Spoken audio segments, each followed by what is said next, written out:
और तो अभी कुछ नहीं कहा जा सकता, डेली अभी कुछ ना कुछ हो ही रहा है, अलार्म बजते ही रहते हैं।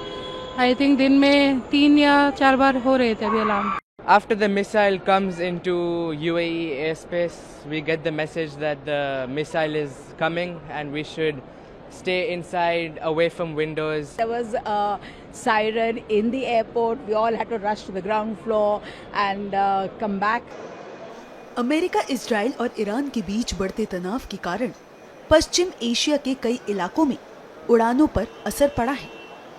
इसी बीच कई भारतीय यात्री दिल्ली के इंदिरा गांधी अंतर्राष्ट्रीय हवाई अड्डे पर पहुंचे। भारत सरकार और एयरलाइंस की मदद से फंसे हुए भारतीयों को सुरक्षित तरीके से हवाई अड्डों के जरिए बाहर निकाला गया और उन्हें भारत लाया गया है। इन दिनों जैसे वार चल रहा है तो आबू धाबी में क्या मतलब सायरन के जरिए आप लोगों को क्या मैसेज दिया जा रहा है?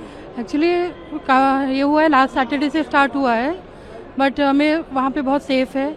हमें जैसे ही मिसाइल वगैरह गिरने का टाइम होता है या जैसे ही आवाज़ आने लगती है, हमें फ़ोन पे मैसेज आ जाता है कि आप लोग अंदर रहिए। एंड थोड़ी आई थिंक 5 या 10 मिनट बाद थैंक यू का अगेन से अलार्म आ जाता है कि अब आप सेफ़ हैं, you can do your normal life. तो या उससे काफ़ी सेफ्टी थी वहाँ पे और सब मिसाइल वगैरह इंटरसेप्ट हो गई है। अभी तक ज़्यादा मतलब नुकसान नहीं हुआ है वहाँ पे। तो फिलहाल अभी वहाँ की क्या स्थिति है, अभी आपको क्या लगता है? और तो अभी कुछ नहीं कहा जा सकता, डेली अभी कुछ ना कुछ हो ही रहा है, अलार्म बजते ही रहते हैं। आई थिंक दिन में 3 या 4 बार हो रहे थे अभी अलार्म। वहाँ जो भारतीय लोग नागरिक हैं उनको क्या बोला जा रहा है फिलहाल? अब सभी सेफ़ हैं वैसे तो, बट अभी जैसे हाँ, बट स्कूल्स के लिए भी सेफ्टी के लिए उन्होंने कि बच्चे बाहर जाए ना जाए स्कूल में, उनके लिए हॉलीडे कर दिया। जैसे स्प्रिंग ब्रेक होता है वहाँ पे, तो that spring break they did early, 1 week early. तो आई थिंक मंडे से छुट्टियाँ हैं बच्चों की भी। स्कूल भी, ऑफिस भी डिस्टेंस लर्निंग कर दिया था उन्होंने, मतलब ऑफिस भी ऑनलाइन है, तो फॉर सेफ्टी वाइज अभी काफ़ी सेफ है अभी मतलब। We are getting a message after the missile comes into UAE airspace.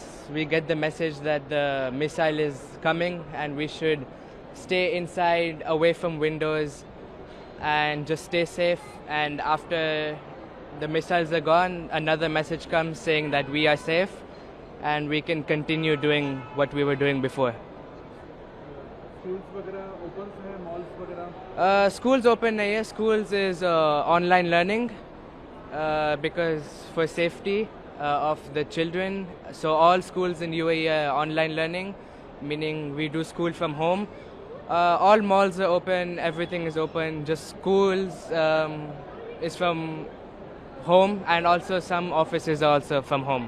वार की स्थिति बनी हुई है जी, तो एक सायरन के जरिए हाँ। लोगों को क्या मैसेज दिया जा रहा है? अलर्ट के लिए आता है कि आप घर में रहो, बाहर नहीं निकलो, तो ये सब मैसेज आते हैं। उसके बाद फिर ये आ जाता है कि आप सेफ हो, इस जोन से बाहर आ गए। वहीं हम स्कूल अगर कॉलेजेस की बात करें तो कॉलेज मतलब अभी तो बंद है और स्कूल भी बंद है।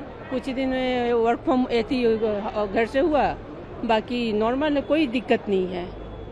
जितना न्यूज में देखते हैं यहाँ इंडिया में तो वैसा नहीं है, लेकिन वार हो रही है तो भाई वो तो है, लेकिन सब ठीक है, वहाँ कोई दिक्कत नहीं है, कोई दिक्कत नहीं है, किसी चीज़ की भी दिक्कत नहीं है।